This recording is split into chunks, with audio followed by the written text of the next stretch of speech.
I'm Professor Stephen Dyson. And I'm Professor Jeff Dudas. And we are two political science professors who have just watched episode 9, the season finale of Apple TV's Pluribus. Jeff, it's over. Season 1 is over. I think Carol and Zosia's relationship is over. Right after Zosia delivered to Carol the Christmas gift everyone wants, which is an atomic bomb. Which would mean that it truly is over. It's all over if that goes off. Yeah, if it goes off, that it's all over. But rather crucially, and I think we're going to get into this in this video, the show we know for a fact is not over. Yeah. It's been commissioned for a season 2 already. I've seen interviews with Vince Gilligan where he says he doesn't know how long it's going to run, but his ideal is 4 or 5 seasons. I saw an interview with Ray Seaborn where she said she hopes it goes for 10 seasons. So I think we'll have some commentary maybe a little later in the video about what we see as the lifespan of Pluribus and really what it has left to say. Yeah. But first, let's get into our instant reactions to this episode. We've both seen it kind of once, and we're talking immediately afterwards. So this is going to be a breakdown of some of the themes and ideas that we saw in the finale, where it leaves the story, where the story could go, and which of its themes over the season we've found to be sort of most compelling and most interesting. What did you make of the finale? So I thought, as with the season as a whole, I think that this show looks incredible. And there are some truly outstanding cinematography elements, I think. The opening interlude, the first 5 or 6 minutes in Peru, really stunning. Well, and a classic thing this show has done, which is to have these kind of set pieces. They're usually at the start of the episode, and sometimes they're as long as 15 minutes with, set in a really interesting place that opens the vista of the show to a wider degree. And I did think it was a bold choice to reintroduce us to a character and to a scenario that we've had almost no time with over the course of the season. And I thought that that opening sequence pays off nicely towards the end of the episode when Zosia and Carol are in the ski lodge and they're having their sort of dialogic heart-to-heart. I thought that the show continues to look great and it continues to be extremely well acted. And I think it moves some things forward in ways that are interesting. What did you think of this week's episode? Well, the Peru thing is an interesting place to start because it showcases the strength of the show, which is to simultaneously take very individual or very micro stories and illuminate, much wider sort of themes. And that little bit in Peru is sort of a self-encapsulated tragedy, right? Because you have the young girl, I've got her name down here. Is it Kuzaya? Kuzimayu, the young girl who is unjoined and is experiencing this as a tragedy, right? She's not like Carol, happy to be unjoined, or Manus, I mean, happy is the wrong word, but you know what I'm saying. Right. It doesn't want to be joined. She really wants to be reincorporated into this, extended family or kind of village group, and she's really missing the connection that she used to have. Yeah. And the Pluribus is playing along with her. Yeah. Right? They're saying it's going to be wonderful when you join us, and crucially, they've cracked the sort of code of how to tailor the virus so that it can incorporate the biologically resistant. They've got the DNA stuff all worked out, and she just has to sniff the the thing that arrives, and she can be joined. And she is joined, and she gets the Pluribus smile. But then the whole village dissipates. And of course, her first move is she opens up the frees the animals. And frees the animals. And then you're right. I mean, there is this interesting moment where the promise is togetherness and community, but in fact what happens is that they all just kind of wander off on their own. Right, and I think that was a really nice encapsulation of what's going on in the broader episode, but also in the season as a whole, which is what the Pluribus are offering are a facsimile of human connection. Yeah.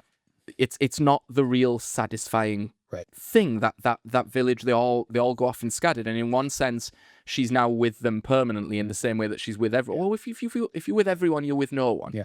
Right? It's a real deceptive. They have deceived her in what it's going to be like, because they can't have a meeting of the minds, because the Pluribus's intelligence and its understanding of connectivity is alien in all senses of that word to the human understanding. Right. Well, I think it's incomplete. Yeah.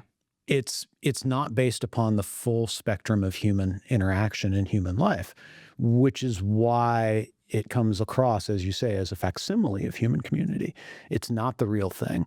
And I did think that there were some moments throughout this week's episode in the interactions between Carol and Manus where the contrast is made clear, right? That relationship as it's developing and it's hostile and kind of guarded and skeptical, but it is a genuine relationship, unlike the one that we are shown between Carol and Zosia. Yeah, so I think that's absolutely crucial, that these pairs of relationships and the way that they sort of interact with notions of autonomy and collectivity. And because Maya's given a facsimile of human connection, she's essentially deceived into giving up her autonomy, which she'd become an autonomous being in the context of that very supportive, collective, extended family, so she could freely choose to associate with other autonomous beings. But it's what she got was not what she imagined she was gonna get. Carol and Manus are two fiercely autonomous beings who have this. A lot of the episode is this kind of struggle for power. Yeah. And they got it's very funny, and it's very kind of well done and subtly done in classic Pluribus style. But neither of them is going to yield their autonomy, and they spend a while struggling for dominance. I don't speak snap my fingers and you go over there. We'll meet in the house. No, we'll meet in the. I wouldn't have gotten the damn ambulance either. I think Carol's right about that. But that's kind of struggle for domination or a negotiation over the terms of engagement. Yeah, and of ultimate alliance, which they're able to come into ultimate alliance in the end, precisely because they are autonomous beings who are able to negotiate and then kind of freely give themselves into alliance with one another. And then the other great paired contrast that you have in the episode is a presence and an absence, and it's Helen. It's Zosia is present and Helen is absent as lovers of Carol. Right. And Zosia is a AI chatbot / sex bot. Yep. That's her appeal to Carol. She's offering a facsimile of connection. Carol as a human, a lonely human being. Yep. Does what lonely human beings do, right? Which is project onto this fundamentally AI-like. I know it's not literal, but metaphorically AI-like alien intelligence. Lots of reading between the lines, kind of literally in when it's like ChatGPT, assuming that there is a peer intelligence behind the interaction that you're being given, but you're the person who's supplying the human element of this connection. And Carol is doing that with Zosia. Zosia, like the next generation of ChatGPT, or like a ChatGPT that you've interacted with for a while, now knows your preferences, how you like to be addressed. Zosia's using personal pronouns because she knows that's more effective with Carol. She's already been engineered to be kind of sexually appealing to Carol, and it's sort of successful for quite a long period of time. Right. Sorry, go ahead. No, exactly. That's exactly it. And in fact, Carol refers to Zosia after stumbling for the proper term for a while as her companion. And, as we were talking off camera, it struck me as you brought this theme to the table, it reminded me of these so-called as-if relationships that the sociologist Sherry Turkle has been writing about for her whole career. Who's this great theorist of the computer age. Yeah, of the computer age. And she would argue that these kinds of technological inventions that people come to invest, as you say, invest themselves into, and then imagine as if they were real human companions. And that on one hand, there's a kind of real obvious appeal to having such an as-if companion, whether they be in this case, it's a chatbot, could be an AI or a robot. In Sherry Turkle's earliest imaginations or studies, they were the home computer. That there is a kind of an obvious and immediate appeal to having that sort of relationship that is close enough to an actual human relationship of reciprocity and mutuality that it is for a time satisfying. But it's also a relationship that the human being always knows, at least in the back of their mind, is not real, in the sense that it is not a human relationship.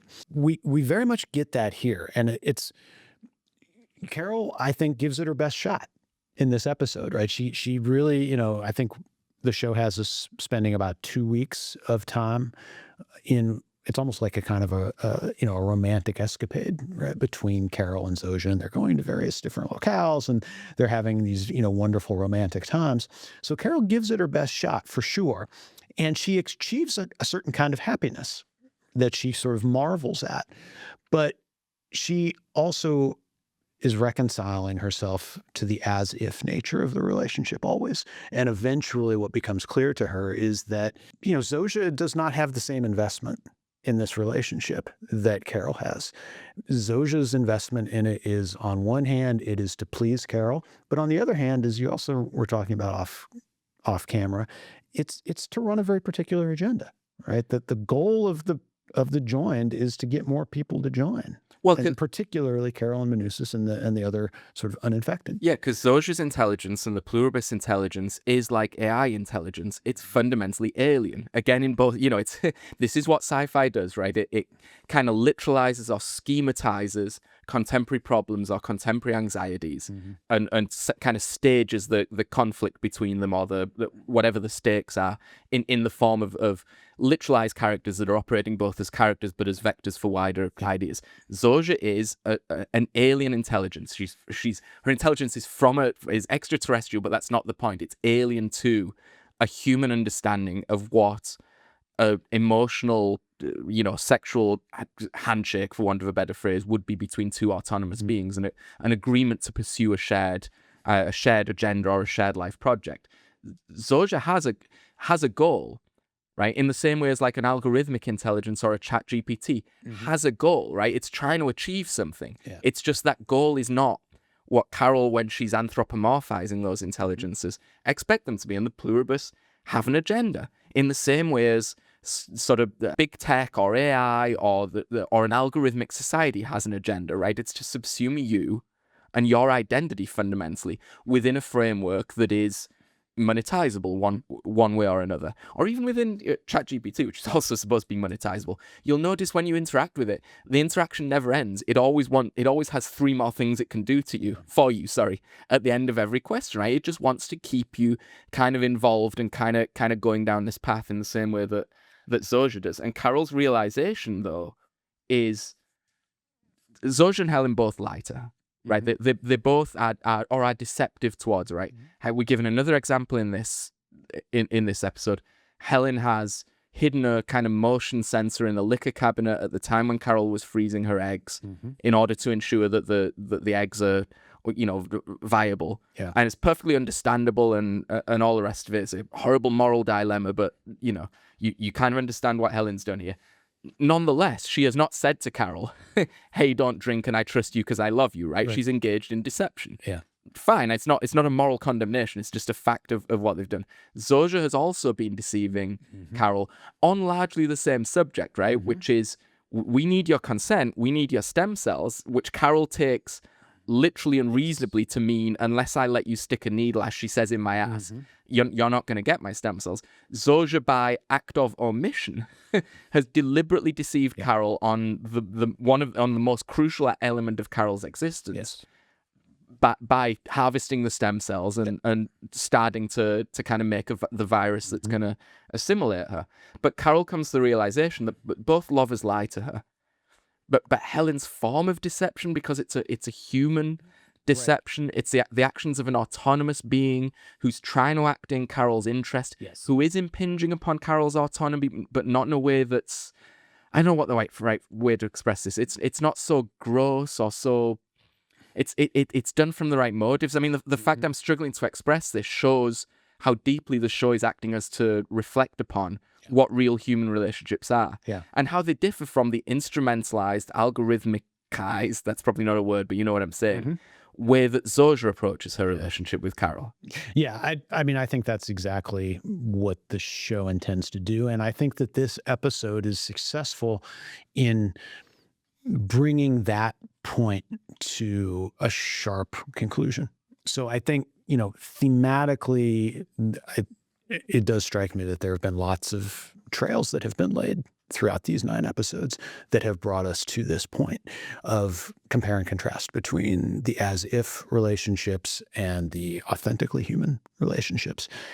And So I think the show is successful thematically in that way. And I think this week's episode is successful thematically in that way. And it also brings back, as you alluded to at the beginning, it brings back the discussion, or calls back the discussion that Carol had in episode 4 or 5 with, I think it was with Zosia, or maybe it was with one of the other joined, that they would deliver her an atom bomb if she requested it. And so this is kind of the big conclusion, I suppose, at the end of this week's episode, is that, in fact, they bring Carol back to her home to meet up with Manus, and they will begin this attempt to put the world right.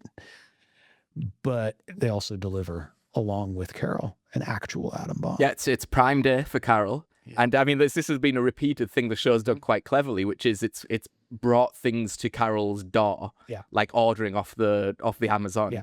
DoorDash. Oh yes, it's DoorDash. You know, Zosia was DoorDashed back to Carol. The garbage business, you know, with the drones and so forth. When Carol wanted whiteboard writers for, you know, her project last week, that was now she's DoorDashed herself an atomic bomb. It's quite a clever. Well, it's really interesting that the show has reintroduced the atomic bomb. Chekhov's atomic bomb, right? You put it on the table, but you know, describe it early in the season, and it has to come back by the end of the season.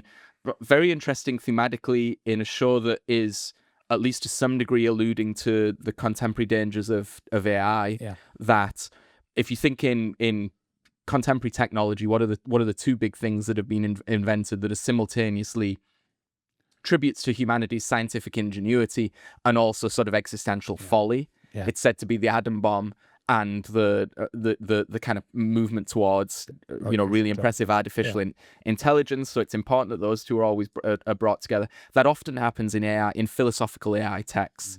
You remember we watched God, what is it called? Oh, Ex Machina. Yeah. And at one point in the Ex Machina, which is about the development of a new kind of humanoid artificial intelligence, there's the OMD Enola Gay song plays in the background. Like that, there's always an allusion to atomic Armageddon when you talk about AI in these not kind of texts. infrequently a reference to the Oppenheimer quote, right? Yes, I'm become death, the destroyer of worlds.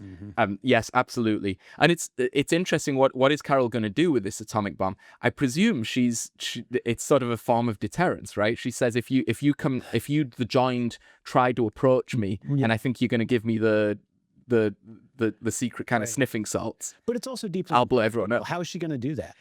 Which I also think is a very clever use of atomic weapons. I mean, I have this theory about portrayals of atomic weapons, which is what we know from the human experience of atomic weapons is that they are essentially unusable, and that they involve humanity in a series of absurdities, right? Mutually assured destruction is anachronized as not anachronized.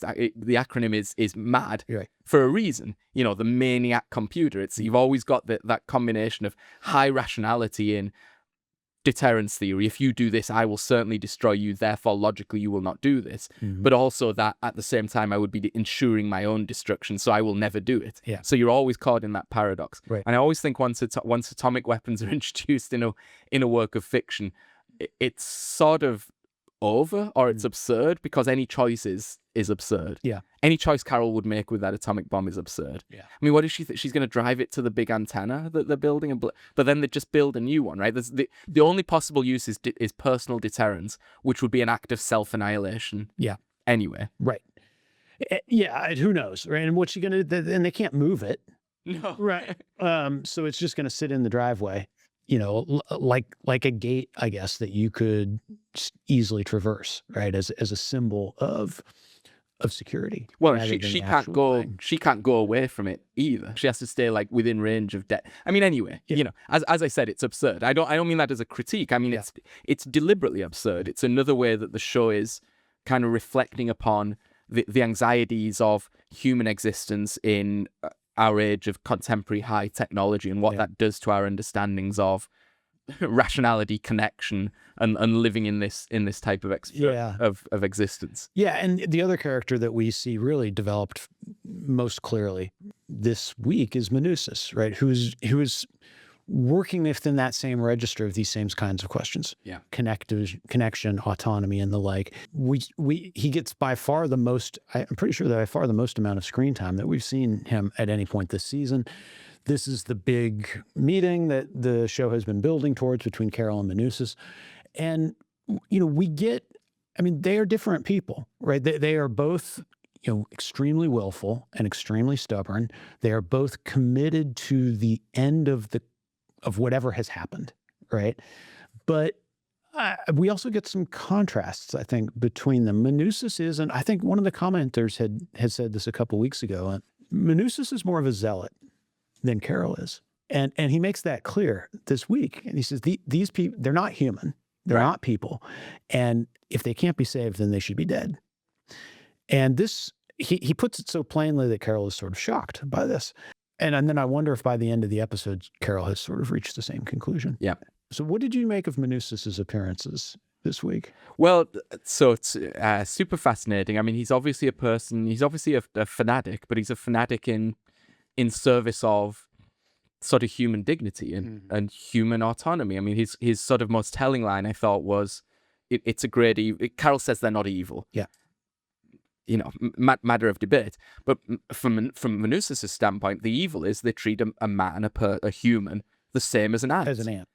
Which is true, right? They regard them as, they just join them all together and sort of stamp out the individual autonomy. And he says they stole our souls. Yes, exactly. And so his kind of radical individualism is not the kind of high Reaganite, United States, like let's make a lot of money radical individualism. It's a sort of, I don't know, earthier, more soulful, more dignity is his big thing, right? Like it's more existential, right? Yes, exactly. Life is the struggle for meaning.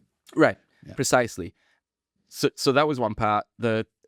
His appearance afforded us another thing the show's done really well, which is it's dealing with weighty themes in a subtle way, which often means you have to deploy humor. It's just amazing to have them talk to each other through the phone. It was so beautifully accomplished and funny, but also thematically rich. The phone represents the technology. And Manus is just instantly like, let's flush the damn thing away, even though for Carol, she was already a technophobe, and she's got it on airplane mode and she didn't really use it. And we've talked about that in previous episodes, that she's a person who's a little sort of behind the times in technological terms. But for Manus, it's this devilish object. But it's also, this is the human dilemma, right? It is sort of essential for them negotiating the terms of their alliance. I did think in an episode and a show that was a lot about individuality and how you preserve individuality and two fearsome individuals, that every time Carol says her name, the show, or every time Manus says Carol's name, Carol's Stegris says unknown name or individual, you must do X, Y, and that, which was really clever. What is that, like technology erasing individualism, or there's something thematically rich that's going on now, which I think is really interesting. And then the interaction between them was very interesting for Carol's arc throughout the series, throughout the season, in that Carol started out as Manus, right? She started out as hugely militant. Yeah. She then became, for a couple of weeks, Diabate, right? She'd accommodated herself, not insignificantly because of, the kind of fleshly benefits thereof, but she'd accommodated herself to the Pluribus. And then Manus appears, at the end of the season as the original instantiation of Carol, the fanatic, and sort of snaps Carol back into that original mode, right? Or gets her out of the Pluribus's clutches. Yeah, I guess so. That was what I saw.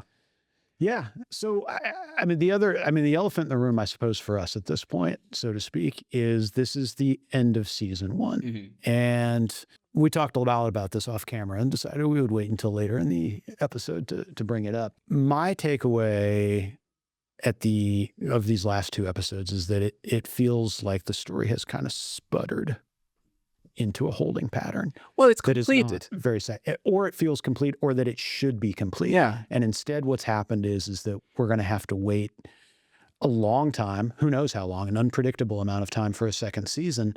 And it's not clear what that second season is actually going to be, except now it's adventure time, or now it's action time. And it struck me that this is the commercial imperative behind serialization as a form of storytelling. And we talked about how serialization in storytelling gets started in the periodical times, and is explicitly designed to engage more and more readers for as long as possible. And that serialization is not really about good storytelling. It's about keeping people engaged and selling a product. And I think it became so commonplace. Everything was serialized for a century in all of our storytelling, that one of the things for me that's happened over the last decade or so, as we have had the onset of streaming, as we've had the onset of on-demand, as we've had networks like Netflix, for example, or services like Netflix, which at least for a time would drop entire seasons or sometimes just entire stories all at once. The serialization as a form of storytelling has become problematic to me. And this show feels problematic in that way to me. I don't know why this story couldn't have been told in a complete form in 9, 10, 11 episodes, except that you have to keep it going for commercial purposes. And you had referenced earlier, Vince Gilligan hopes it's 4 or 5 seasons. Rhea Seaborn would like it to be 10 seasons. What possible value would there be in this story being told out over the course of 10 seasons?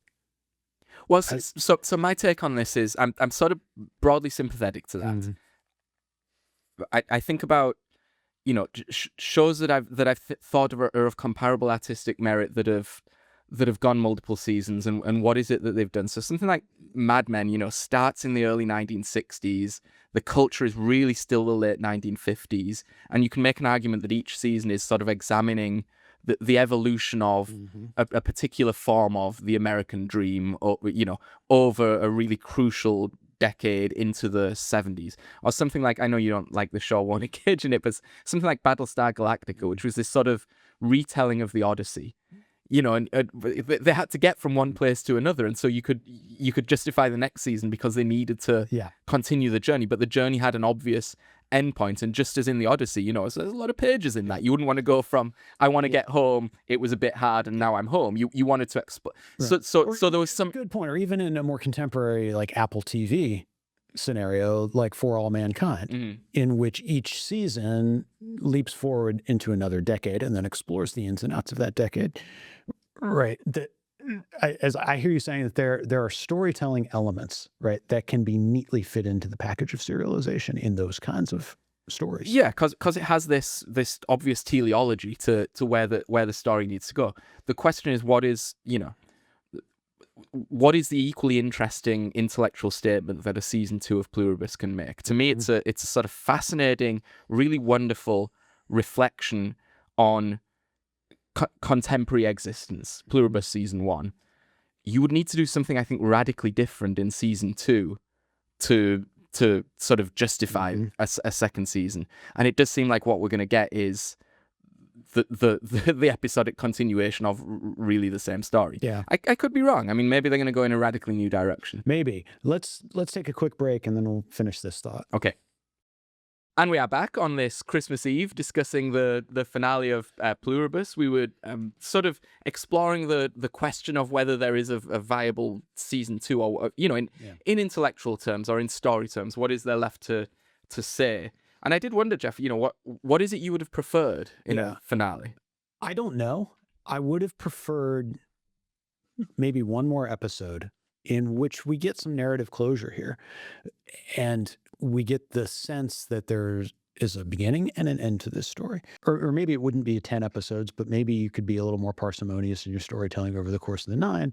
But it's an arbitrary number, right? That's the other issue that strikes me is like, why did they stop after 9 exactly? Like, why couldn't you have done a 10th or an 11th episode in order to finish the story? So I think something that was a little more obvious that we were thematically closing. How it ends, I don't have any investment in, frankly, because as we've talked about over these last 9 episodes, I think the point of the show has been to explore the broad thematics of it. And I think that has been the most interesting and enriching parts of it. And to explore those thematics in a personalized form, right, with this group of characters, one character in particular, whose journey has been pretty interesting and pretty fascinating. So my concern is that at this point, we just get a series of seasons that are kind of sloppy and not particularly coherent anymore. And that my concern is that the writer has a vague endpoint in mind, but doesn't actually know how they're going to get there. And the show is just going to keep going for several seasons because it's a moneymaker. Okay, so I have two endings in mind. Mm-hmm. Okay, so one is absurd. It's not throwaway. That's a different thing. But it's deliberately absurdist. The other is actually comes from something someone put in the comments section, I think last week, and I'll flesh it out a little bit. The first option, it's a one season wrap, and there's one more episode, and I would like them to engineer something akin to the last scene in Doctor Strangelove, where Peter Sellers is has wrestled manfully with his kind of flaming bomber and his malfunctioning, bomb. All of humanity needs him to fail to drop this bomb because it's going to be the end of the world, and he manages in the end to wrestle the bomb off its hook over the Soviet Union, and is straddling in his cowboy hat going yeehaw, having just ended Peter the Sellers, in fairness, but is it not? Who is it? It's I can't remember the actor's name, but it's not. Okay, whoever it is that yeehaw, writing down oblivion and joy. Exactly. So some equivalent of Carol doing that, and I think you would have had a perfect one season kind of reflection on the anxieties of contemporary existence that would end in an appropriate way. That's one option. Option two, let's have a genuine season 2, and this is something that came from a commenter. I can't take credit for this, but I do think it's a smart idea. Commenter said, look, what Earth has been, or what humanity has been in season 1, is essentially occupied. They've been occupied by an alien force. It's one of the metaphors that's going on. So what about a post-occupation reflection? So let's have a season where the joining has been undone, and humans are now trying to reflect upon the experience. And in one sense, of course, it's hugely tragic because tens of millions of people have died. And maybe or but is the right joining here, but it's also provided an opportunity for reflection upon what kind of societies we want to have and how we want to live individually and collectively, and what it is that we truly value about living in existence and separation, and that dialectical tension with our fellow person, and that you could easily conduct that through the standpoint of Carol and or Manus, and also continue that micro macro play that the show's done so well. And I think that would be very, very brave and would definitely justify a second season. That would be fantastically innovative and brave kind of storytelling. Yeah, I like both of those ideas, and there might be others as well. And who knows? Maybe my fears will be unfounded, but I can't say these last 2 episodes had filled me with much confidence about this series going forward. Well, happy Christmas to you too. Professor Grinch has turned up to spoil everyone's enjoyment. No, this is surely the role of the over-intellectualized critic in contemporary societies, to take something people like and tell them that they're wrong to do so. Exactly. But we did wait until the end of the episode to do it. So like and subscribe. Please do tell us what you think in the comments. We've being sincere here, we've genuinely sort of appreciated and benefited from the kind of feedback that we're getting. Let us know if we're half right, totally wrong. Any and all opinions are gratefully accepted. Jeff, all I want for Christmas is YouTube to deliver us a good audience for this video. But it's been a pleasure, and happy Christmas, season's greetings. And to you and to all of our audience as well. And on that atomic bombshell,